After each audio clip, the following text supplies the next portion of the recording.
পর্দানশীল নারী, যে নারী পর্দানশীল, সে তার স্বামীর সাথেও যখন একান্ত কথা বলে তখন নিজের বাচ্চা, নিজের সন্তান ছোট 2 বছরের 4 বছর, সেও কিছু দেখুক এটা সহ্য করে চায়। এ হলো পবিত্র নারীর বৈশিষ্ট্য। আর বেহায়া বেশরম রাস্তার ব্যাটে ঠেলা দিয়ে হালাই দিল, হেবড়ির কোনো অসুবিধা আসে, বুঝেন নাই কথা? অসুস্থ যে, অ্যাবনর্মাল যে, প্রতিবন্ধী যে, এই জন্য প্রত্যেকের বোঝা উচিত আমি সুস্থ কিনা স্বাভাবিক। রাসূলুল্লাহ সাল্লাল্লাহু আলাইহি সাল্লামের একজন সাহাবী হযরতে সাদ ইবনে উবাদা, সাদ, তিনি একদিন নবীজিকে বলছেন, ইয়া রাসূলুল্লাহ সাল্লাল্লাহু আলাইহি ওয়াসাল্লাম, আমার আত্মসম্মান, আমার আত্মমর্যাদা এমন যে আমি যদি কখনো এক পলকের জন্য আমার বিবিকে দেখি পর পুরুষের সাথে কথা বলতেছে, হযরত সাদ বলেন, খোদার কসম রাসূল, আমি তরবারিটা বের করে এক কোপে কল্লা ফালাই দেব। আমি নিজে হাদিস পড়ছি। আল্লাহর নবী সাল্লাল্লাহু আলাইহি ওয়াসাল্লাম, ও তো সাহাবীরা এই কথা শুননা সবাই এরকমই, আপনারাও কয়েকজনে কি কইছেন আল্লাহু আকবার বা সুবহানাল্লাহ কই উঠছেন না, সাহাবীরাও এরকম আল্লাহু আকবার কই উঠছে। বাপরে, দেখছুনি সাদের গায়রত, আত্মসম্মান কেন? তখন নবীজি বললেন, আতাজাবুনা মিন গায়রাতি সাদ, সাহাবীরা তোমরা আমার সাদের গায়রত, আত্মমর্যাদা বোধ দেখে অবাক হলে? শোনো, এই তখন নবীজি বললেন, ওয়াল্লাহি আনা আগিয়ারু মিনহু, আমি মুহাম্মদ তার চাইতে বেশি আত্মসম্মানওয়ালা।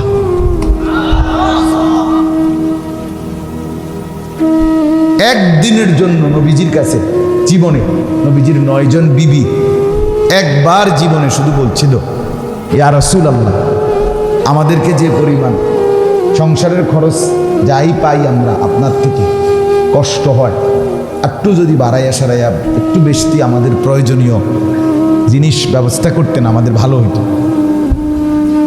নবীজি সাল্লাল্লাহু আলাইহি সাল্লাম এশার নামাজের পরে আর ঘরে আসেন।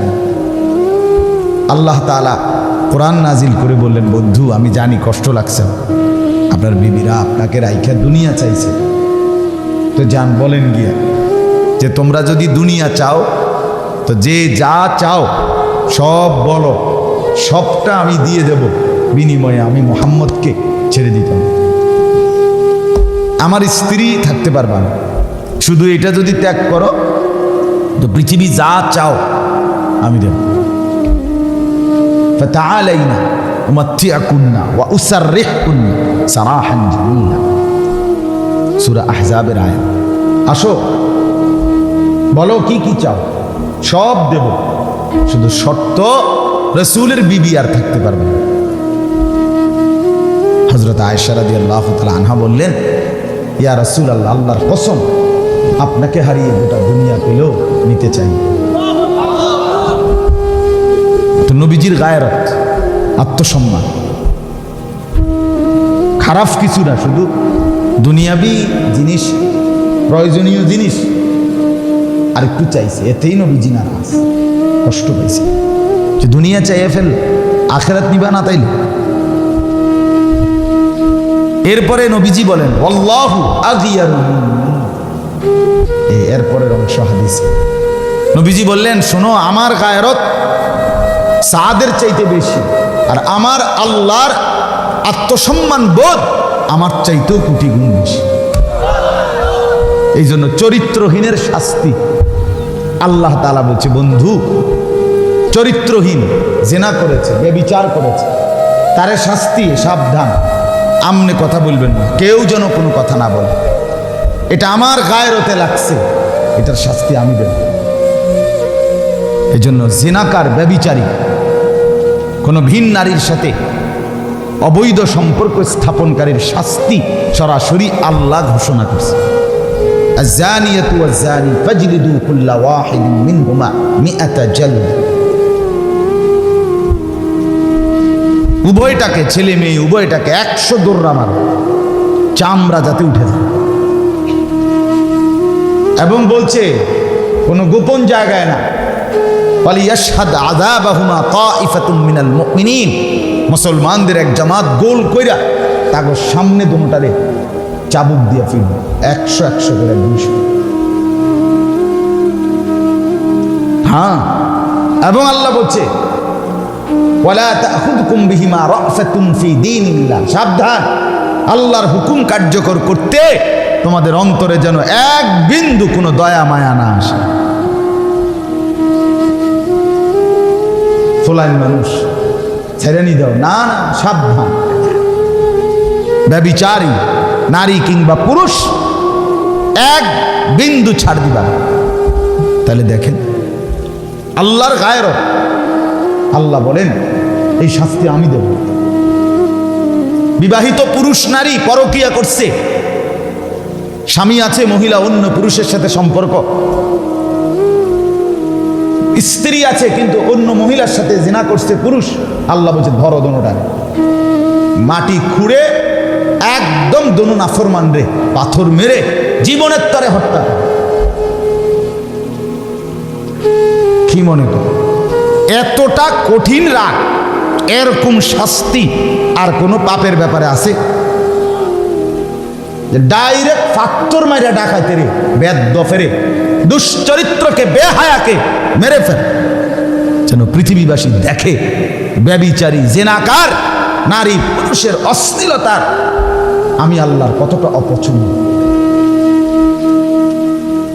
আফসোসের ব্যাপার হলো আজকে মুসলমানের বাপ মা ঘুমায় এবডার ঘরে, এবডার লগের রুমে, এবডার ফুট সারা রাত মোবাইলে উলঙ্গ ছবি, আর এবডা বইয়া বইয়া পান খায়, বন খায়, বিড়ি খায়, গপ মারে, জিভুত লইয়া ভালোই আছে, কিটা বাত টাত খায়, যে ফাঙ্গাসার তেলাপিয়া, বুঝেন না,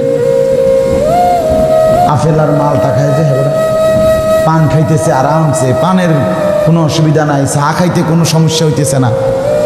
আর কি ছেলের চরিত্র নাই, মেয়ের চরিত্র নাই, মেয়ে সারা রাত মোবাইলে পরের ছেলের সাথে কথা বলে, সারা দেহ উলঙ্গ করে বড় মোবাইলে দেখা।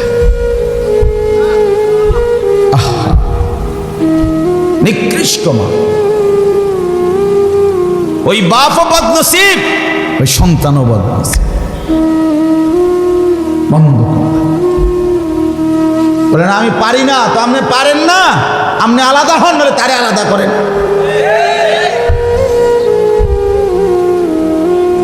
বলে না, না খাইয়া মরে যাবেন, খাইয়া কি মানুষ মরে না? কথা বলেন না কেন? নিয়মিত খানা ঠিক মতো আসিল, 80 বছর বয়সের যে বুড়া মানুষ, খানায় কোনো অসুবিধা নাই, ওষুধে কোনো অসুবিধা নাই, ডাক্তারে কোনো অসুবিধা নাই, এরম বেডত মরে নাই। কথা বলেন না কেন?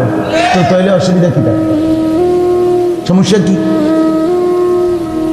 এগুলো শয়তানের বানানো।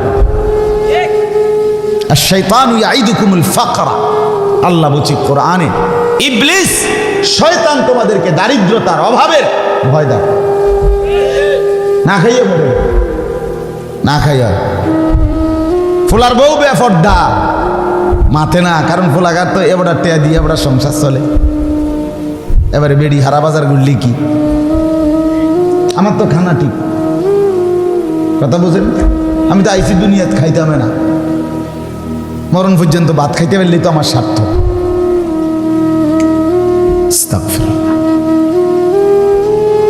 এজন্য দয়া করে আমার কথা একটু শক্ত, ডগের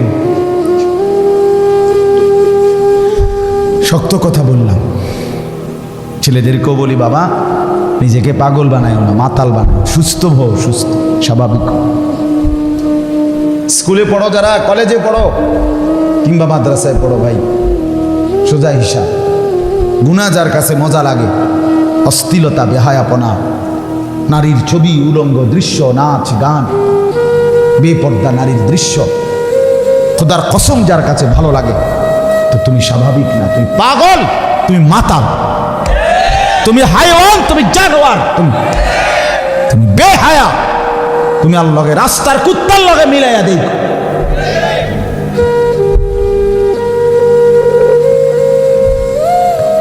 রাস্তার জানোয়ারের সাথে মিলাইয়া দেই, কেমন দেখা? ফজরের নামাজ পড়ো না যারা, এই বাপ, তোমরা রাস্তার কুকুরের লগে মিলাইয়া দেখো। যার কপালে সেজদা নাই, তুমি মানুষ কিনা হাইওয়ানকে জিজ্ঞাসা করো, একটা কুকুররে জিজ্ঞাসা করো, ভাইয়া ও ভাই কুত্তা ভাই, আমি তো সেজদা দেই না, আপনার তা কি মনে হয় কনসাই আমি মানুষ নি? সে কইব না না দোস্ত, আমরা একই রকম, আমরা একই রকম। কেন? কারণ তুমিও সেজদা দাও না, আমিও দেই না, তো বলছে না, মিলছে না? জীবন মানে হাইওয়ান আর জানোয়ারের মতো খানা, ঘুম, পেশাব পায়খানা, যৌন চাহিদা পূরণ করা। তো এই চারটা, খাদ্য, পানি, খানা পানি, ঘুম, পেশাব পায়খানা, যৌন চাহিদা, এটা কি জানোয়ারের পূরণ হয় না? ভাইয়া বলেন না, জানোয়ার কি খায়? জানোয়ার কি ঘুমায়? জানোয়ার কি পেশাব পায়খানা করে? জানোয়ারের কি বাচ্চা কাচ্চা হয়? তাহলে যৌন চাহিদা পূরণ হয়? তো আমার আর আপনার মধ্যে আর হাইওয়ানের মধ্যে, কুকুর বিড়ালের সাথে তফাৎ? ভাতের থালা হুদায়, হ্যাঁ, এটা তফাৎ না। সেজদা,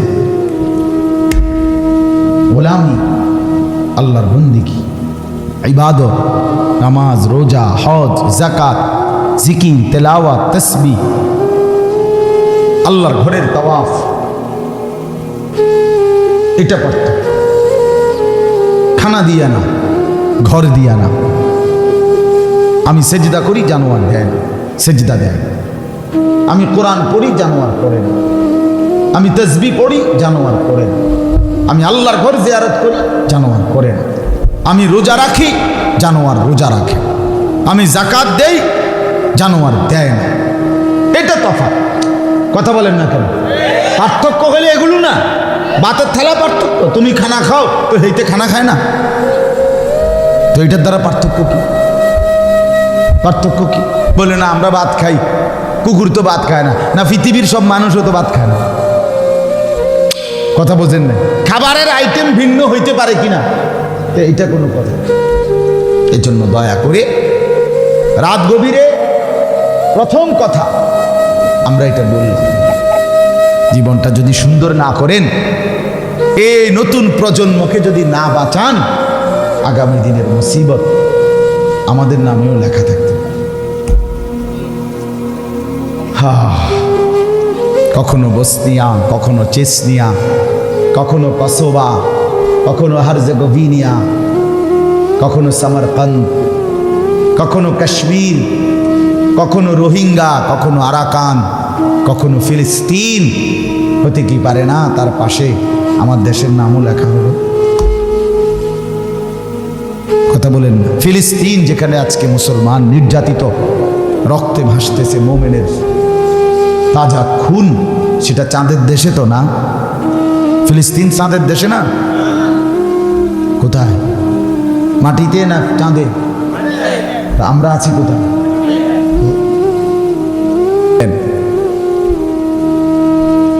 ইসরায়েলের ইহুদিরা যারা এই মুহূর্তে মুসলমানদেরকে খুন করছে, মারছে, ইসরায়েল নামের এই জারজ অবৈধ রাষ্ট্রটিতে ইহুদি আছে মাত্র সর্বোচ্চ 92 থেকে 93 লাখ। 1 কোটি না, জানেন এটা আপনারা?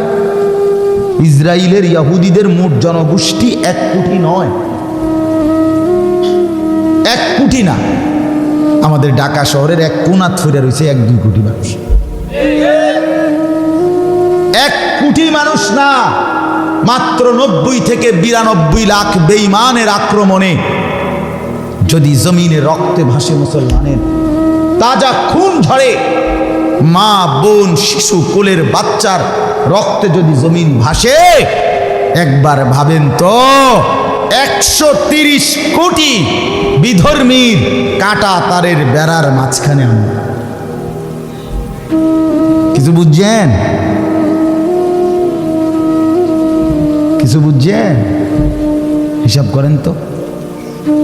ছেলেরা বাপ রঙের গুড্ডি উড়াইতে আসো না, মানুষের বেডি দেখো, ছবি দেখো, নাচ দেখো, গান দেখো, আড্ডা, ঘন্টার পর ঘন্টা সময় নষ্ট করে দিচ্ছ বাপ। হ্যাঁ,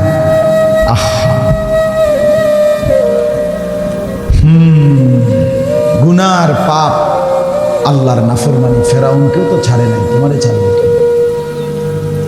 নমরুদকেও তো ছাড়ে না। এত বড় ক্ষমতাধর, সে টিকে নাই, তুমি টিকবা কি?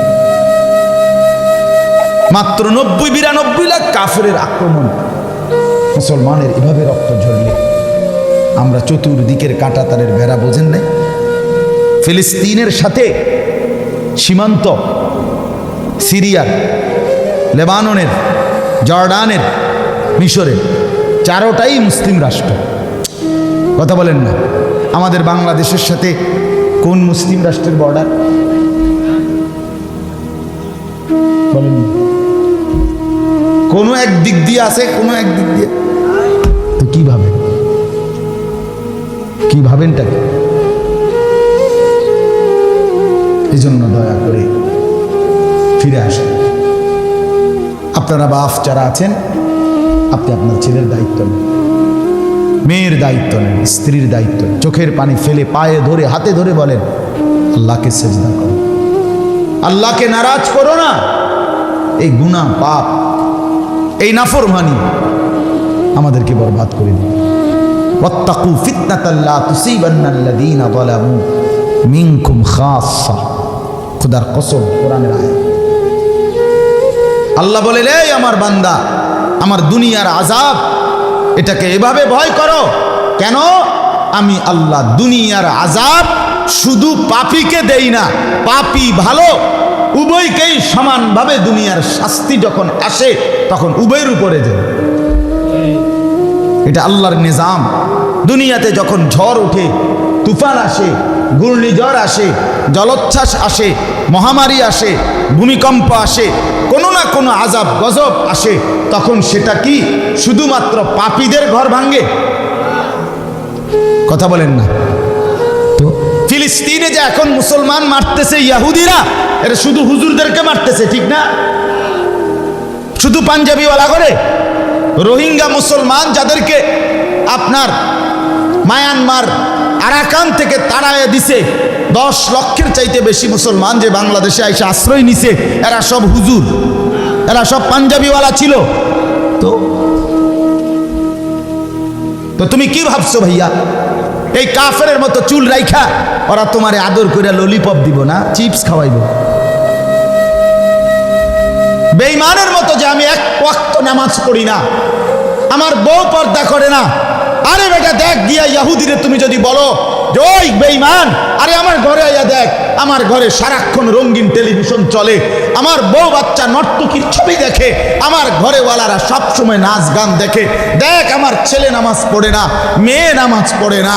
আল্লাহর কসম, এটাও যদি খোলামেলা বলেন, এরপরেও কাফের, বেঈমান, ইহুদি, নাসারা, হিন্দু, বৌদ্ধ, নাস্তিক, মুরতাদ, ইসলামের দুশমন যখন সুযোগ পাবে, তখন আল্লাহর কসম শুধুমাত্র ইসলাম এই পরিচয়ের কারণেই জুলুম আর নির্যাতন করে শেষ করে দিবে।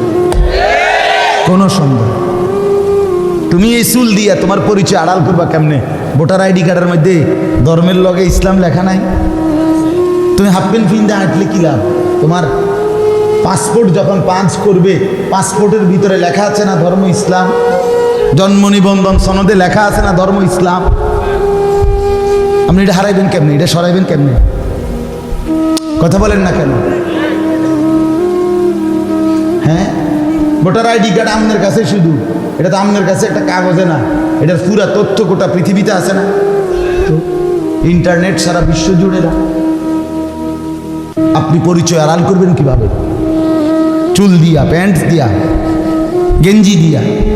আমাদের ছেলেদেরকে বুঝায়েন, আমাদের মেয়েদেরকে বুঝায়েন, আমাদের মাদেরকে বুঝায়েন। আমার বাপ, আমরা আলেমে দিন ওলামায়ে কেরাম দিবা নিশি সতর্ক করছি, সতর্ক করতেছি। হে আল্লাহর বান্দারা, মুসলমানের সন্তানেরা, মারা বাবারা ফিরে আসে। বয়স্ক মুরব্বী এখনো বিড়ি খান, সিগারেট খান, চা দোকানে, টেলিভিশনে নাচ গান দেখেন, এইভাবেই জিন্দিগি কাটাচ্ছেন। আপনি মরতেন না তাইলে না? আপনি কবরে যাইতেন না? আপনার আর কোনোদিন মনে পড়বে না? আল্লাহ আমাদেরকে মাফ করে দেন। কে ফিরাবে আমাদের ছেলেদের? মুসলমানের সন্তান, মুসলমানের মহল্লা, মুসলমানের বাড়িঘর, মুসলমান মা বাপ, চাচাও মুসলমান, বাপও মুসলমান, দাদাও মুসলমান, নানাও মুসলমান, মামাও মুসলমান, ফুফাও মুসলমান, খালুও মুসলমান, চাষিও মুসলমান, জেডিও মুসলমান, দাদিও মুসলমান, নানিও মুসলমান, গ্রামের সর্দারও মুসলমান, মাতব্বরও মুসলমান, মেম্বরও মুসলমান। আহা, এত মুসলমানের পরিবেশের ভিতরে মুসলমানের ছেলে মাসের পর মাস এক ওয়াক্ত নামাজ পড়ে না। এই জানোয়ার এই মানুষের মাঝখান দিয়ে কেমনে হাঁটে? এই জানোয়ার ঘুমায় কেমনে? বলে কিভাবে কল্পনা করেছে? গুনাহ আমাদের কি পরিমাণ ঘাস হয়ে গেছে দেখছেন? ঘাস হয়ে গেছে আমাদের শরীরের সাথে, গুনাহ মিশে গেছে। 20 বছর ধরে উনার ঘরে রঙিন টেলিভিশন চলে, নাচ গান নর্তকের ছবি। একবার মুসলমানের এত বড় বেড়া, আজ কত বছর ওয়াজ হনে ডাকায়, কিন্তু এখনো তার কলজার ভিতরে কথা আসে নাই এটা গুনাহ। কিরে বেড়া, তুমি আর কত বছর ওয়াজ শুনলে বুঝবা যে নর্তকী দেখা গুনাহ? আর কতবার কত হুজুর কইলে, কয়দিন ব্যাপী তাফসীর মাহফিলে কত বক্তা মিল্লা কইলে আপনি বুঝবেন মানুষের বেডি দেখুন গুনাহ? কথা বলেন না কেন? কতবার বললে, কতবার, কত বছর বললে বুঝবে? নাচ গান দেখা, নর্তকী দেখা, ছবি দেখা, নাটক সিনেমা দেখা, এটা গুনাহ না? আরে কথা কয় না কেন? সবাই বলেন না পাপ কিনা এটা? এটা কখন বুঝবেন? আপনার ঘর থেকে এই গুনাহ বন্ধ করবেন কখন? আপনি তো মরে যাচ্ছেন, কবরে চলে যাচ্ছেন, কই আপনার তো কোনো ফিকির নাই, কোনো প্রস্তুতি নেই। কোরআনুল কারীমে আল্লাহ বলেন, নাফরমান আর বেঈমানের কথা হলো ইনহিয়া ইল্লা হায়াতুনাদ দুনিয়া, জীবন মানে কেবলই দুনিয়া, কেবলই দুনিয়া। বাঁচলেও দুনিয়া, মরলেও দুনিয়া। আসি যতক্ষণ দুনিয়া খাইয়া পইরা, মরলে তো শেষে, মরলে শেষে না? কথা বলেন না কেন? আমরা মরলে তো শেষে নাকি? তা মৃত্যু মানে হারিয়ে যাওয়া নাকি? মৃত্যু মানে শেষ, আর কোথাও যেতে হবে না। তাইলে তাইলে মৃত্যু মানে আল্লাহর কাছে ফিরে যাওয়া, মৃত্যু মানে হাসরের মাঠে রওনা দেওয়া, মৃত্যুর মানে বিচারের মুখোমুখি হওয়া, মৃত্যু মানে নিজের আমলনামা হাতে নেওয়ার প্রস্তুতি নেওয়া, মৃত্যু মানে মিজানের পাল্লায় নিজের আমলনামার হিসাব করার জন্য রেডি হওয়া। হারিয়ে যাওয়া, হারিয়ে যাওয়া। আল্লাহ আমাদেরকে বুঝ দান করেন। আমি লম্বা কথা এই প্রসঙ্গটা বললাম, পরে বলতাম, আগে বলে ফেলছি। আমার প্রথম কথা এটা বাপ, আমি আপনাদের কাছে 4টা আয়াত পড়ছি, আয়াতের তর্জমা বলতেছি এখন। বাকি প্রথম আপনাদের কাছে আমি বলে নিলাম, আপনারা আপনাদের সন্তান, আপনাদের ছেলে মেয়ে, পরিবারকে আরেকটু যত্ন নেবেন। আমার অনুরোধ বাপ, আমাদের মাথার উপরে মুসিবত ছায়া বিস্তার করছে। হ্যাঁ, আমাদের ছেলেদের যে পরিমাণ গাফলতি, মেয়েদের গাফলতি, উম্মতের মুসলমান নারী পুরুষ যে পরিমাণ মোবাইল নিয়ে ব্যস্ত, এত এত খামখেয়ালি, এত সারাদিন মোবাইল টিফা, এত টাকার অপচয়, অপব্যয়, খোদার কসম, এটা রাজার ভান্ডারও ফুরাই দেবে, রাজার ভান্ডারও ফুরাই।